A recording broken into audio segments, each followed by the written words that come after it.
പാർട്ടിക്കുള്ളിൽ മാത്രം ചർച്ചയിൽ തീരുമാനിക്കാനുള്ള കാര്യങ്ങളല്ല. പക്ഷേ ഒരുപക്ഷെ ആദ്യത്തെ വിഷയങ്ങളും പാർട്ടിക്കുള്ളിൽ ഓരോ രീതിയിലും സംസാരിക്കുന്നതിന് പക്ഷെ പാർട്ടിയിൽ ചർച്ച ചെയ്യുമ്പോഴും നമുക്കൊരു ചെവി വേണം കേട്ടോ, ജനങ്ങൾ എങ്ങനെ ചിന്തിക്കുന്നത് എന്നുള്ളത്. കേരളത്തിൽ സോഷ്യൽ മീഡിയയിൽ ബിജെപിയും കോൺഗ്രസും വിപുലമായ സ്വാധീനം ചെലുത്തുന്നു.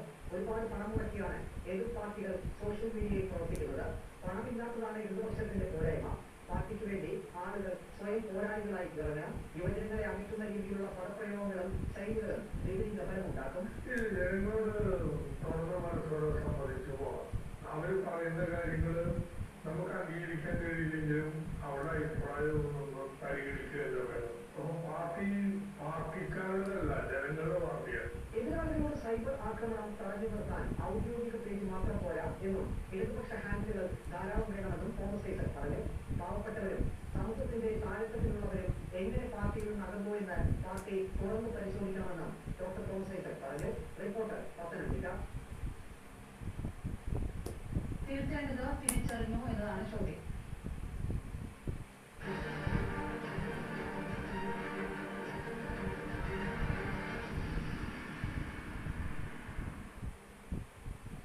ഉണ്ണിഭാഷന് ഇപ്പോൾ തോമസ് ഐസക്കിന്റെ പ്രതികരണത്തിൽ നിന്ന് പാർട്ടി ഒന്നാകെ തന്നെ അങ്ങനെ ഒരു തിരിച്ചറിവിലേക്ക് എത്തുന്നു എന്നൊരു തോന്നലുണ്ടോ?